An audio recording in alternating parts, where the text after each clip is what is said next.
Hello everyone, this is Vaishali and you are watching Aashayein classes. तो students, आज जो chapter हम स्टार्ट करने जा रहे हैं, जो यूनिट हम स्टार्ट करने जा रहे हैं, that is a major part of your math syllabus और बहुत ही इंटरेस्टिंग और बहुत ही इम्पॉर्टेंट यूनिट है, दैट इज़ कैलकुलस। तो यस, आज हम कैलकुलस स्टार्ट करेंगे। अब अगर मैं मार्क्स की बात करूं तो कैलकुलस कितने मार्क्स का आता है आपके पेपर के अंदर? 35 marks, a very very big number for your class 12th। बहुत ही स्कोरिंग यूनिट है ये।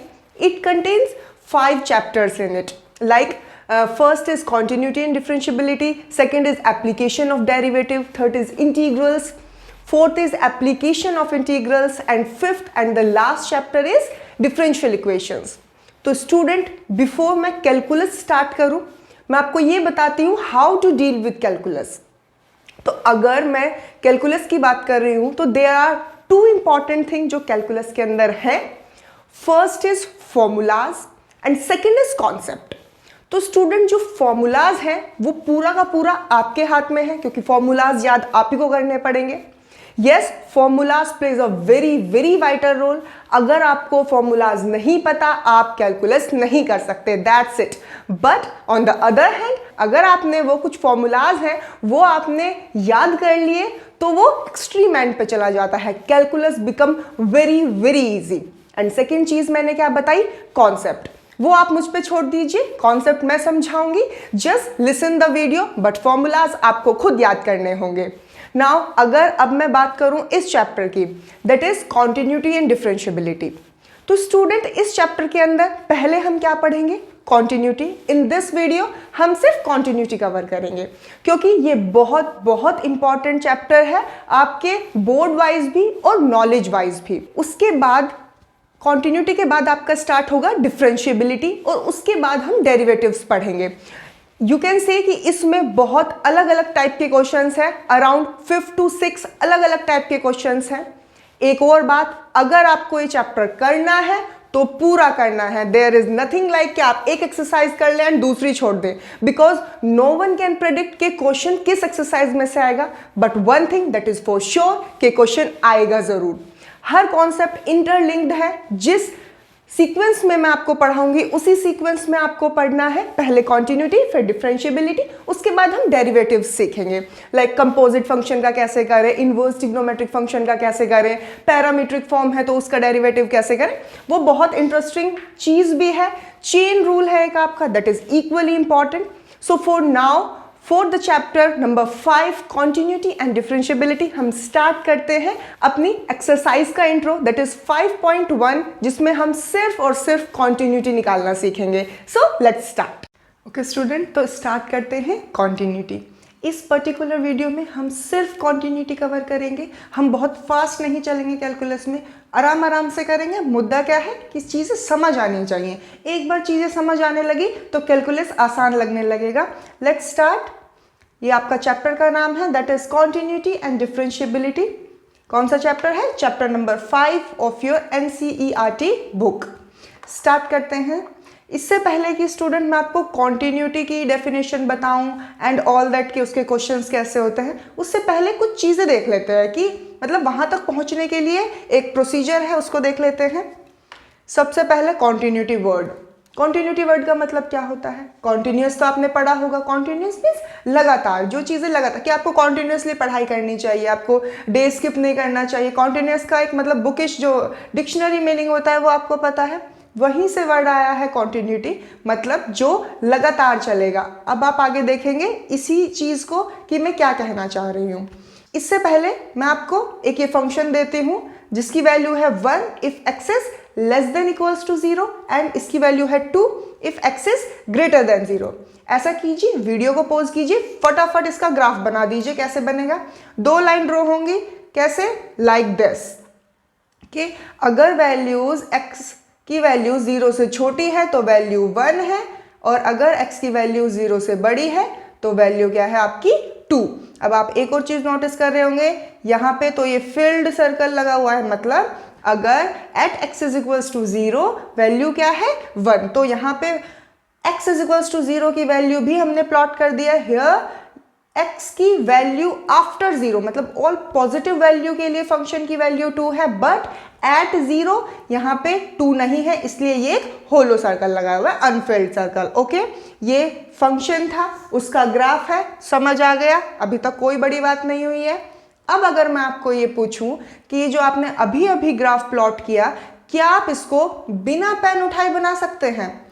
देख लेते हैं। आपने पहले ऐसे किया होगा, then you have to lift the pen to go on 2। अब 2 पे जाने के लिए आपने पेन उठाया होगा। इसका मतलब क्या हुआ? इसका मतलब बच्चों ये हुआ कि ये कॉन्टिन्यूअस नहीं है। मतलब क्या कहना चाह रही हूं मैं? अगर किसी ग्राफ को प्लॉट करने के लिए पेन उठाना पड़ रहा है, ये बहुत आसान भाषा में डेफिनेशन समझा रही हूं, तो वो फंक्शन कॉन्टिन्यूअस नहीं है। अगर हमें कोई भी ग्राफ बिना पेन उठाए हम बना दें तो वो फंक्शन क्या हो जाएगा? कॉन्टिन्यूअस हो जाएगा। तो अगर मैं कहूं इसी ग्राफ के अंदर अगर मेरी लेफ्ट हैंड साइड और राइट हैंड साइड इक्वल हो जाती तो मेरा ग्राफ कैसे प्लॉट हो जाता? लेट्स से दोनों की वैल्यू 1 हो जाती तो मेरा ग्राफ ऐसे प्लॉट हो जाता, मतलब विदाउट लिफ्टिंग द पेन। तो जो नेसेसरी कंडीशन है एक फंक्शन को कॉन्टिन्यूअस होने की, दैट इज कि LHS की वैल्यू और RHS की वैल्यू क्या होनी चाहिए? सेम। अगर ऐसा है तो फंक्शन कॉन्टिन्यूअस है। अब चलिए, ये तो हो गई लेफ्ट हैंड साइड और राइट हैंड साइड की बात। अब मैं आपको एक और फंक्शन देती हूं, नाउ प्लॉट इट, कि फंक्शन की वैल्यू 1 है अगर x की वैल्यू 0 नहीं है तो, और फंक्शन की वैल्यू 2 है at x is equals to 0। Plot कीजिए फटाफट। ओके, कर लिया? क्या इस तरीके से आपका ग्राफ आया कि फंक्शन की वैल्यू 1 है अगर x 0 नहीं है। यू आर सीइंग कि x 0 नहीं है, इसलिए यहाँ पे ये होलो सर्कल, मतलब फील्ड नहीं है। x की वैल्यू 0 है तो यहाँ पे हमने फील्ड सर्कल दिखाया, डॉट बनाया है। तो क्या है वैल्यू? 2, मतलब y कोऑर्डिनेट क्या है? 2। अब हमने पहले वाले क्वेश्चन में क्या बताया था कि मैंने कहा कि अगर लेफ्ट हैंड साइड और राइट हैंड साइड इक्वल हो जाए तो फंक्शन कॉन्टिन्यूअस हो सकता है। अब यहाँ पे तो लेफ्ट हैंड साइड और राइट हैंड साइड भी इक्वल है। क्या ये वाला ग्राफ आपने बिना पेन उठाए बना दिया? नो, आपको x is equals to 0 plot करने के लिए पेन उठाना पड़ा, तो ये फंक्शन भी कॉन्टिन्यूअस नहीं है। मतलब ना कि सिर्फ लेफ्ट हैंड साइड और राइट हैंड साइड इक्वल होनी चाहिए, but at f equals to 0, मतलब जिस पॉइंट पे हमें कॉन्टिन्यूटी निकालनी है वो भी इक्वल होना चाहिए। What I am trying to say is this के left hand side value is equals to right hand side value is equals to fx। अभी तक मैंने क्या बताया? मैंने सिर्फ इतना बताया है स्टूडेंट्स के तीनों वैल्यू अगर इक्वल है तभी एक फंक्शन कॉन्टिन्यूअस होगा, अदरवाइज वो कॉन्टिन्यूअस नहीं होगा। अब आपको समझ आया कॉन्टिन्यूअस का मतलब भी लगातार होता है। अगर ग्राफ कॉन्टिन्यूअस नहीं है मतलब ब्रेक हो रहा है कहीं ना कहीं पे। सो अब हम डेफिनेशन पढ़ लेते हैं इजी वाली, that is we may say that a function is continuous at a fixed point. कब कहेंगे हम एक फंक्शन को कॉन्टिन्यूअस एक फिक्स्ड पॉइंट पे? If we can draw the graph of the function around the point without lifting the pen. अगर from the plane of the paper, मतलब अगर मैं एक ग्राफ ड्रॉ करूं बिना पेन उठाए तो वो फंक्शन कॉन्टिन्यूअस है। ये तो थी आपके नॉलेज के लिए, आपके समझने के लिए, बट मैथमेटिकली कैसे करेंगे चेक करते हैं। See, this is the definition of continuity. क्या है कि if a real function on a subset of a real numbers and C be any point in the domain F, okay मतलब एक function है f और C कोई भी point है जो कि फंक्शन की डोमेन के अंदर लाई कर रहा है, then f is continuous at C if कि अगर x tends to C fx is equals to fc हो जाए। एक तो कंडीशन ये हो गई। अब मैं जो जब से क्या बता रही हूं कि left hand side equals to right hand side and at any point let's say 0 मान लेते हैं। अभी तक जो किया उन दोनों के लिए 0 होना जरूरी था। अब अगर मैं इस पैटर्न को जनरलाइज करूं तो that is limit x tends to c minus, मतलब एक ऐसी वैल्यू जो हमारा पॉइंट दिया हुआ है उससे स्लाइटली कम है, at the function fx should be equals to limit x tends to c plus, मतलब जो हमारे c के राइट हैंड साइड में लाई कर रही हैं उससे बड़ी वैल्यूज, मतलब इसका मतलब क्या होता है c प्लस का greater than c, c minus का मतलब क्या होता है लेस देन c। इसका मतलब ये नहीं है कि आपको माइनस करना है c को, नो, c माइनस का मतलब क्या होता है c minus is less than c, मतलब c की जितनी भी वैल्यू c से छोटी हैं उनको हम कैसे डिनोट करेंगे बाय c माइनस, और c ऊपर छोटा सा प्लस, c प्लस का मतलब ग्रेटर देन c। ओके, अब तक कोई कंफ्यूजन नहीं है मैं क्या कह रही हूं। अगर c की वैल्यू मतलब लेस देन c की वैल्यू के लिए जो फंक्शन की वैल्यू है, और जो ग्रेटर देन c की वैल्यू के लिए फंक्शन की वैल्यू है, और जो c की एक्चुअल वैल्यू है, अगर वो तीनों इक्वल हो जाएं then and only then the function is continuous. समझ आई? एक बार और रिपीट करते हैं, लेट्स से नहीं समझ आई। क्या कहना चाह रही हूं मैं, एक फंक्शन कब कॉन्टिन्यूअस होगा, किसी भी पॉइंट के अलोंग जब उस पॉइंट से छोटी वैल्यू के लिए जो वैल्यू आ रही है फंक्शन की, उस पॉइंट से बड़ी वैल्यू के लिए जो वैल्यू आ रही है फंक्शन की, और उस पर्टिकुलर पॉइंट के ऊपर जो फंक्शन की वैल्यू आ रही है, अगर वो तीनों सेम हो जाए तो फंक्शन कॉन्टिन्यूअस हो जाएगा।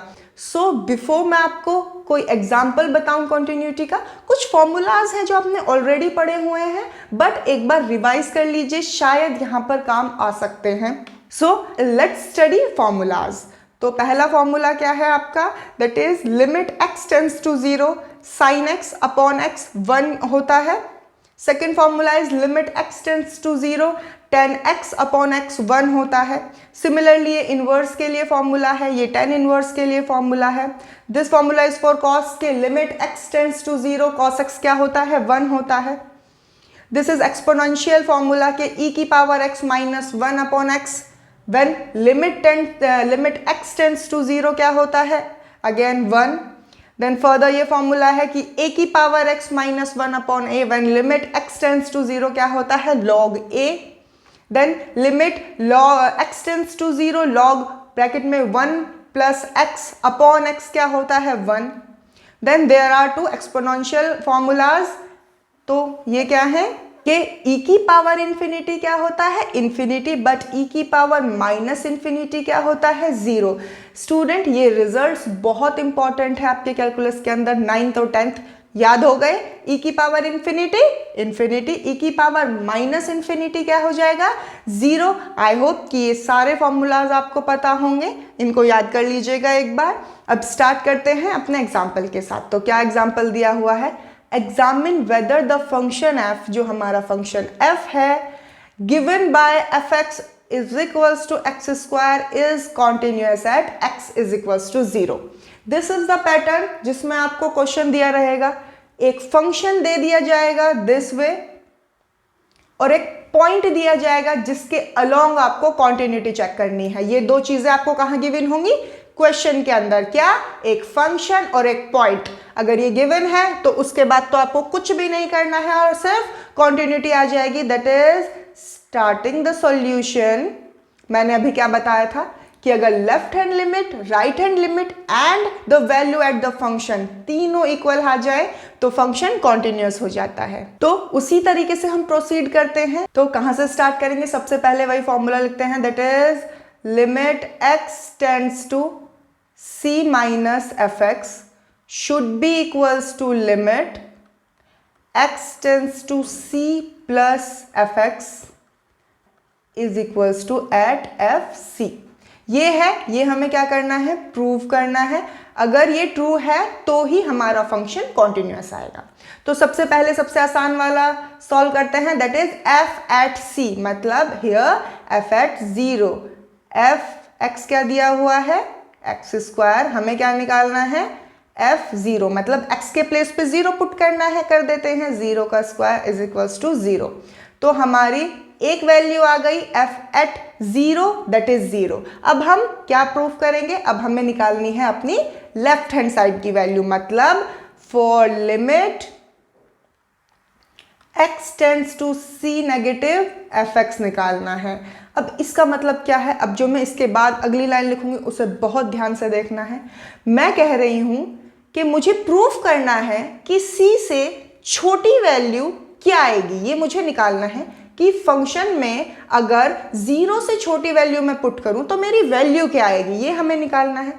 तो 0 से एक छोटा नंबर मैं ले लेती हूं। लेट्स से मैंने एक नंबर h ले लिया, लिमिट h टेंड्स टू 0, मतलब बहुत छोटी वैल्यू है। h एक इतना छोटा नंबर है जो 0 की तरफ टेंड कर रहा है। लेट्स से अगर मैं आपको एक एग्जांपल दूं कि h क्या है, 0.0001, ठीक है, एक इतना छोटा सा नंबर है जो 0 की तरफ टेंड कर रहा है। तो फंक्शन में 0 माइनस h, अब 0 माइनस h का क्या सिग्निफिकेंस है, h एक छोटा सा नंबर है, उसे मैंने 0 में से माइनस किया, मतलब 0 से छोटा नंबर आएगा डेफिनेटली, राइट। तो ये मैंने वो एक छोटा number c minus less than 0 number लेने के लिए मैंने 0 माइनस h लिख लिया। अब अगर फंक्शन fx है तो x स्क्वायर होता है, फंक्शन ft होता तो क्या होता, t स्क्वायर, फंक्शन f0 हुआ तो क्या हुआ, 0 स्क्वायर। अब हियर फंक्शन 0 माइनस h है तो क्या हो जाएगा हमारा, limit h tends to 0, 0 minus h square. Very much clear, यहां तक कोई प्रॉब्लम नहीं है। हमने एक नंबर लिया दैट इज h जो कि बहुत छोटा है, उसको मैंने 0 में से माइनस किया, मतलब मैं किसकी बात कर रही हूं, एक नंबर की जो 0 से छोटा आएगा, राइट। तो अब मैंने इसे फंक्शन में लिख दिया। Now let's solve. अब हम इसके लिमिट को पुट कर लेते हैं, दैट इज 0। क्या हो जाएगा लिमिट पुट करके, 0, ये 0 माइनस h का स्क्वायर एक्सपेंड करेंगे, फिर h की जगह पे 0 रख देंगे तो वैल्यू क्या आएगी, 0। तो लेफ्ट हैंड साइड की वैल्यू भी क्या आ गई, 0। अब सिमिलरली मैं एक अपना राइट हैंड साइड के लिए निकालूंगी, that is limit x tends to c positive fx। Okay, again मैं एक नंबर ले लेती हूं, बहुत छोटा number, limit h tends to 0 f। अब हियर ये लेफ्ट हैंड साइड था, ये राइट हैंड साइड है। अब हमें यहाँ पे 0 से बड़ी वैल्यूज के लिए चेक करना है। देखा ना आपने, मैंने c प्लस लिखा, तो यहाँ पे मैं क्या लिखूंगी, 0 प्लस h, मतलब जिसके अराउंड मुझे कॉन्टिन्यूटी निकालनी थी, प्लस वो एक छोटा सा नंबर। तो एक जो नंबर बन के आएगा वो क्या आएगा कि 0 से बड़ा है इन सम वे। तो अब इसको अगर मैं सॉल्व करूं तो क्या आएगा, limit h tends to 0, 0 plus h का स्क्वायर। तो इसको सॉल्व करके भी 0 आ जाएगा, that is our third equation. तो व्हाट वी आर ऑब्जर्विंग कि जो मेरी एट द फंक्शन वैल्यू आई, जो मेरी फंक्शन के छोटे नंबर्स के लिए वैल्यू आई, जो मेरी फंक्शंस के बड़े नंबर्स के लिए वैल्यू आई, तीनों इक्वल हैं, तीनों 0 है, means the function is continuous at x is equals to 0। कुछ समझ आया, 100% नहीं आएगा, आप ही को नहीं, किसी को भी नहीं आएगा, थोड़ा थोड़ा समझ आया। एक चीज जो आप बिल्कुल समझ लीजिए, दिस इज द स्टैंडर्ड वे, जितने भी कॉन्टिन्यूटी के क्वेश्चन करेंगे सेम यही चीज करने वाले हैं हम। एक और एग्जांपल देखते हैं, थोड़ा और समझ आएगा। क्या किया था इस क्वेश्चन में हमने, लेफ्ट हैंड लिमिट अगर हमें निकालनी है तो हमने एक एज्यूम कर लिया था नंबर h जो कि बहुत छोटा है, टेंडिंग टूवर्ड्स 0 है। फिर हमने 0 माइनस h किया था। वाई 0 ही क्यों लिया, क्योंकि हमें 0 पर चेक करना था। क्वेश्चन में देखिए x इज इक्वल्स टू 0 दिया हुआ है, तो 0 माइनस h कर लिया। अगर यहाँ पे x इज इक्वल्स टू 2 दिया होता तो क्या कर लेते, 2 माइनस h लिख लेते यहाँ पर, हियर यहाँ पे 2 प्लस h लिख लेते लिमिट चेक करने के लिए। चलिए अगला क्वेश्चन देखते हैं, सेम वे से प्रोसीड करेंगे। एक फंक्शन दे दिया गया है, डिफाइन एज के x अगर 1 से छोटा या 1 के इक्वल है तो उसकी वैल्यू x प्लस 5 है, अगर x बड़ा है 1 से तो उसकी वैल्यू x माइनस 5 है। तो हमें ये चेक करना है कि क्या ये फंक्शन कॉन्टिन्यूअस है या नहीं है। मैंने क्या बोला था कि क्वेश्चन में 2 चीज दे दी जाएंगी, एक तो फंक्शन और एक पॉइंट जिसके अलोंग आपको कॉन्टिन्यूटी चेक करनी है। बट अब आप कहेंगे कि इस क्वेश्चन में तो सिर्फ फंक्शन दिया हुआ है, ऐसे करके तो कोई स्टेटमेंट नहीं है, find the if it is continuous at x is equals to something. Okay, अगर गिवन नहीं है तो फंक्शन को ध्यान से देखिए, फंक्शन कहां पे ब्रेक हो रहा है, एट 1। देख पा रहे हैं आप कि 1 से छोटी वैल्यू के लिए अलग वैल्यू है और 1 से बड़ी के लिए अलग वैल्यू है, मतलब तो 1 पे ब्रेक हो रहा है। तो इसकी कॉन्टिन्यूटी इस केसेस में हम किस पे चेक करेंगे, at x is equals to 1 के अलोंग हम इसकी कॉन्टिन्यूटी चेक करेंगे। स्टार्ट करते हैं। सबसे पहले हम वो लिख लेते हैं हमें क्या चेक करना है। तो to check that limit x tends to c negative मतलब फॉर x की वैल्यू छोटी है c से, fx चेक करेंगे, देन इसको इक्वल चेक करेंगे है क्या नहीं, limit x tends to c plus, then at fx, then हम क्या चेक करेंगे, फंक्शन की वैल्यू एट c। तो सबसे पहले हम फंक्शन की वैल्यू एट c चेक कर लेते हैं। फंक्शन क्या है, फंक्शन की वैल्यू एट c चेक करेंगे, तो इन दिस केस फंक्शन की वैल्यू एट 1 चेक करेंगे, राइट, क्योंकि हमारी जो लिमिट्स ब्रेक हो रही है वो 1 पे हो रही है, मतलब फंक्शन 1 पे क्या वैल्यू दे रहा है ये हमें निकालना है। तो अगर आप अपने फंक्शन को ध्यान से देखें तो इक्वल्स टू का साइन यहाँ पे लगा हुआ है, मतलब for x is equals to 1 हमारा ये वाला फंक्शन इस्तेमाल होगा। तो इसी को लिख देते हैं, दैट इज x प्लस 5 है, तो x के प्लेस पे यहाँ पे क्या आ गया 1, तो क्या आ जाएगा 1 plus 5 that is equals to 6। तो मतलब फंक्शन की value at the given point at 1 क्या आई 6। अब हम क्या निकालेंगे, लेफ्ट हैंड लिमिट निकालेंगे जैसे पिछले क्वेश्चन में निकाली थी, and right hand limit. Left hand limit निकालते हैं, left hand side that is equals to limit x tends to 1 minus fx, right, बहुत क्लियर है। अब एक से छोटा नंबर लेना है, मैं कह रही हूं मैंने एक छोटी सी क्वांटिटी ले ली, that is limit h tends to 0। ये स्टूडेंट हमेशा h टेंड्स टू 0 ही रहेगा, याद करने के लिए बता दूं, ये यहाँ पे पहले 0 था क्योंकि फंक्शन की वैल्यू 0 पे चेक करनी थी, यहाँ पे 1 है क्योंकि फंक्शन की वैल्यू 1 पे चेक करनी है, पर ये जो हम एक छोटा नंबर ले रहे हैं वो इतना छोटा है कि वो 0 के इक्वल है, तो इसलिए यहाँ पे h टेंड्स टू 0 आएगा हमेशा। देन फंक्शन में हमें 1 से छोटी वैल्यू लेनी है, तो we will write 1 minus H. यहां तक क्लियर है, वहां पे 0 माइनस एच था क्योंकि 0 से छोटी वैल्यू लेनी थी, वहां पर 0 माइनस लिखा हुआ था, हियर इट इज 1 माइनस, 1 से छोटी वैल्यू लेनी है तो हमने 1 माइनस एच रख दिया।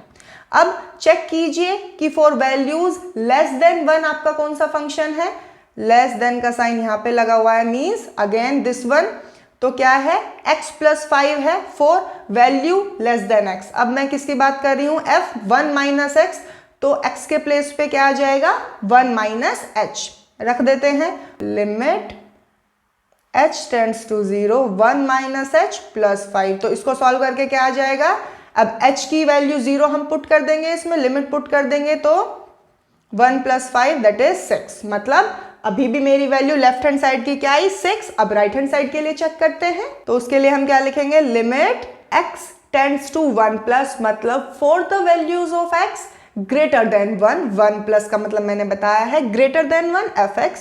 तो इसके लिए भी मैं एक स्मॉल नंबर अज्यूम कर लेती हूँ, let's say h tends to 0 हो रहा है, बट फंक्शन में मुझे किस वैल्यूज के लिए चेक करना है, ग्रेटर देन 1, तो मैं इसको 1 में ऐड कर दूंगी, that is 1 plus h। Simple, एक लॉजिक ध्यान में रख लीजिए, for left hand side for values less than जो आपको c गिवन है उसमें आपको क्या करना है, द वैल्यू जो गिवन है let's say here 1 minus h, for right hand side 1 plus h। Her case में पहले वाले में 0 वैल्यू थी तो लेफ्ट हैंड साइड के लिए 0 minus h, right hand side के लिए 0 प्लस h। यहाँ पे एट 1 चेक करना है, देखिए तो 1 minus h left hand side के लिए और साइड के लिए 1 प्लस h। अब इसको हम फॉर्मूले में रखेंगे किसके, जब वैल्यूज 1 से बड़ी हैं x के लिए, तो उसके लिए आपकी ये सेकंड कंडीशन लगेगी, दैट इज x माइनस 5। तो हियर x की जगह पे क्या आ जाएगा 1 बाय h, तो लिख लेते हैं limit h tends to 0 1 plus h minus 5। अब हम लिमिट पुट कर देते हैं इसके अंदर, तो क्या आ जाएगा 1 plus 0 minus 5 that is equals to minus 4। तो अब आप क्या देख रहे हैं कि left hand side is not equals to right hand side, मतलब the function is not satisfying the condition, ये दोनों इक्वल नहीं है, the function is not continuous.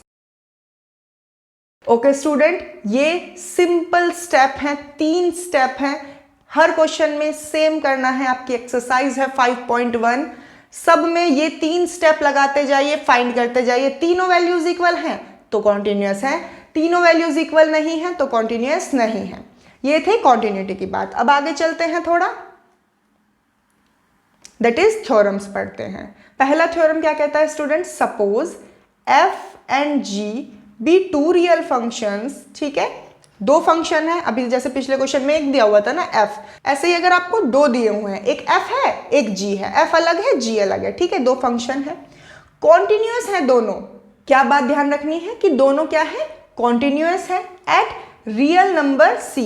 कोई भी एक नंबर है जो हमेशा दिया होता है, दो फंक्शन है, दोनों के दोनों कॉन्टिन्यूअस है सी के ऊपर, then there are some results, क्या कि उन दोनों फंक्शन का अगर आप एडिशन कर दो तो वो भी कॉन्टिन्यूअस रहेगा एट सी, उन दोनों फंक्शन का आप अगर सब्सट्रैक्शन कर दो तो भी कॉन्टिन्यूअस रहेगा एट सी, उन दोनों फंक्शन की मल्टीप्लाई कर दो तो भी कॉन्टिन्यूअस रहेगा एट सी, और उन दोनों को फंक्शन का अगर आप डिवाइड करेंगे एफ बाई जी तो भी कॉन्टिन्यूअस रहेगा एट सी, प्रोवाइडेड जो नीचे का फंक्शन है, मतलब जो डिनोमिनेटर में है जी, वो जीरो नहीं होना चाहिए। मैं आपको एक एग्जांपल की हेल्प से बताती हूँ।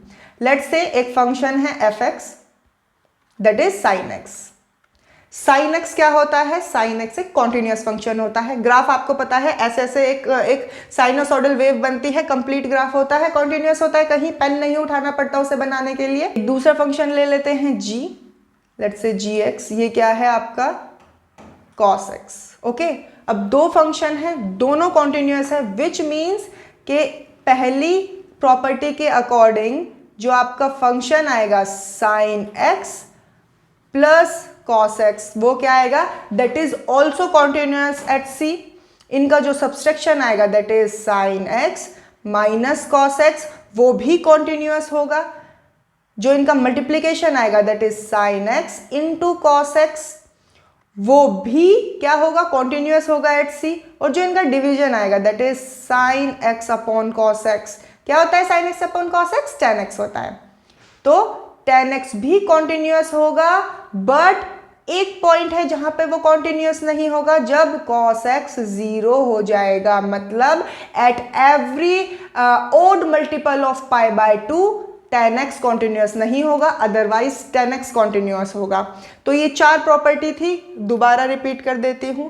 अगर कोई भी दो फंक्शन कॉन्टिन्यूअस है एक पॉइंट के ऊपर, तो उन्हें अगर आप जोड़ लो, उन्हें घटा लो, उन्हें गुना कर लो, उन्हें भाग कर लो, वो सब के सब फंक्शन कॉन्टिन्यूअस ही आएंगे।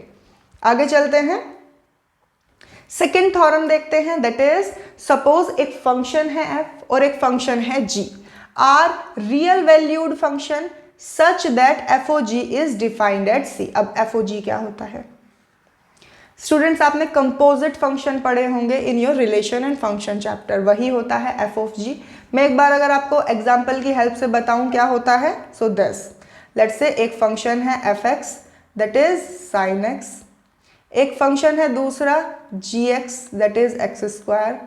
तो f of g of x क्या हो जाएगा कि एक्स की जगह पे लेट्स से एफ एक्स होता है ना, तो ये हो जाता है एफ जी एक्स, मतलब x की जगह पहले अगर x है तो साइन x है, यहाँ एफ टी होगा तो साइन टी होगा, एफ पी होगा तो साइन पी होगा, बट एफ जी एक्स है, मतलब जी एक्स की वैल्यू है एक्स स्क्वायर, तो अब ये क्या हो जाएगा साइन एक्स स्क्वायर। ये क्या होता है, ये कंपोजिट फंक्शंस होते हैं।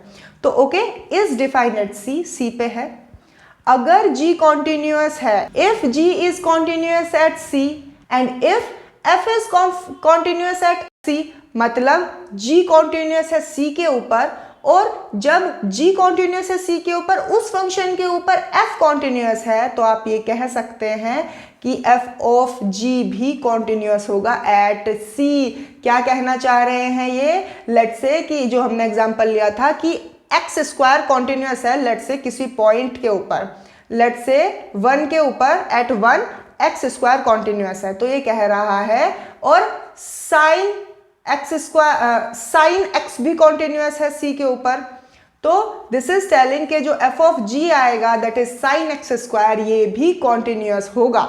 ओके, ये एक रेडीमेड प्रॉपर्टी बन गई कि आप साइन एक्स स्क्वायर को अगर आपको प्रूफ करना है कॉन्टिन्यूअस है कि नहीं, तो क्या लिख देंगे कि एक्स स्क्वायर कॉन्टिन्यूअस है, हमें पता है, साइन एक्स कॉन्टिन्यूअस है, हमें पता है। अब साइन एक्स स्क्वायर क्या हो जाएगा, it is a composite function, तो according to the second theorem f of g मतलब साइन एक्स स्क्वायर भी कॉन्टिन्यूअस होगा। अब इसके बेसिस पे एक एग्जांपल देख लेते हैं, दिस के show that the function defined by cos x square is a continuous function. किस तरीके से प्रोसीड करेंगे इस क्वेश्चन को, let's check. Starting the solution, तो आपको क्या दिया हुआ है, fx is equals to cos x square.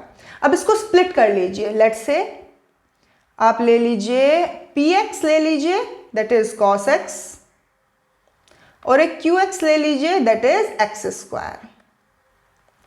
Okay, तो इन दोनों को कंपोजिट फंक्शन ही fx है, मतलब p of qx that is equals to p in qx is equals to ही तो fx है, राइट? अगर आप fpx और qx को कंबाइन कर दे तो fx बनेगा। तो what we can write here is that जो qx है is continuous for all real values. Okay, and for px हम क्या लिख सकते हैं कि px is continuous at all values of qx, मतलब जो पहले वाला फंक्शन था उसके लिए when x for all values of x belongs to r, मतलब x स्क्वायर भी कॉन्टिन्यूअस है और जो cos x है वो भी कॉन्टिन्यूअस है एट x स्क्वायर की सारी वैल्यूज के लिए। तो we can say by the second theorem के जो p ऑफ q है that is also continuous.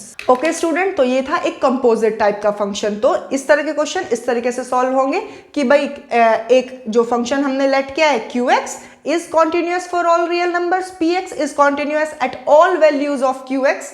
Okay, तो बाय द थ्योरम सेकंड हम डायरेक्टली क्या कह सकते हैं कि जो इनका कंपोजिट फंक्शन होगा that is here cos x square is also continuous. तो ये बात हुई कॉन्टिन्यूटी की। अब इस पे बेस्ड एक्सरसाइज है आपकी एक्सरसाइज 5.1, उसको सॉल्व कीजिएगा। बहुत सिमिलर वे से सॉल्व होगी स्टूडेंट, या तो क्वेश्चन जो मैंने पहला पैटर्न बताया जिसमें आपको 3 left hand side, right hand side और एट द फंक्शन की वैल्यू चेक करेंगे वो इक्वल लाना होगा, या फिर सेकंड तरह के क्वेश्चन होंगे दिस टाइप के जब आपको कंपोजिट फंक्शन दे दिया जाएगा when the composite function is, दोनों जो उसके फंक्शंस हैं वो दोनों क्या होंगे, कॉन्टिन्यूअस होंगे। तो you can say with the theorem second के जो उनका कंपोजिशन है दैट इज ऑल्सो कॉन्टिन्यूअस।